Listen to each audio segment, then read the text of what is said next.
ର ବଟୁଆ।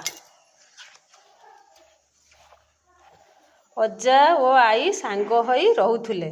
ଦିନେ ଅଜା ଗୋଟେ ଖରଭୁଜ ନେଇକି ଆସିଲେ। ସେ ଖରଭୁଜ କାଟିଲେ। ଅଜା ଓ ଆଈ ମିଶିକି ଖାଇଲେ।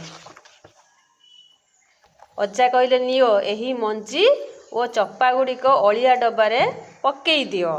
ଆଈ କହିଲେ, ନା ନା ଟିକେ ରୁହ। ଅଜା କହିଲେ, ତୁମେ କ'ଣ କରିବ କି? ଆଈ କହିଲେ, ମୁଁ ଏଇ ମଞ୍ଜିରେ ଗୋଟିଏ ସୁନ୍ଦର ବଟୁଆ ତିଆରି କରିବି। ଆଈ କହିଲେ, ତୁମେ କାଲି ସକାଳ ହେଲା ଯାଏଁ ଅପେକ୍ଷା କର। ଆଈ ମଞ୍ଜି ଗୁଡ଼ିକ ଏକାଠି କରି ଖରାରେ ଶୁଖାଇଲେ। ଖରର ରାତିରେ ଅଜା ଖାଇକି ଶୋଇପଡ଼ିଲେ। ଆଈ ଛୁଞ୍ଚି ଓ ସୂତା ଆଣିଲେ। ମଞ୍ଜି ଗୁଡ଼ାକ ସୂତାରେ ପୂରାଇଲେ। ଖର ଆଈ ଗୋଟିଏ ଦୁଇଟି ତିନୋଟି ଏମିତି ସବୁ ମଞ୍ଜି ସୂତାରେ ପୂରାଇଲେ। ଆଈଙ୍କ ବଟୁଆ ତିଆରି ହୋଇଗଲା। ବଟୁଆ ବହୁତ ସୁନ୍ଦର ଦିଶୁଥିଲା।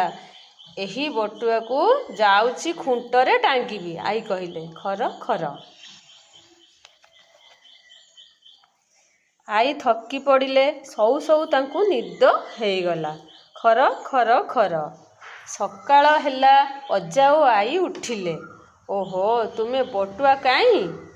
ମୋତେ ଟିକେ ଦେଖାଅ ତ। ଦେଖିବ ତ? ଆଈ କହିଲେ, ଦେଖିବ ତ? ତୁମ ଆଖି ସେଇଠି ଲାଖିଯିବ।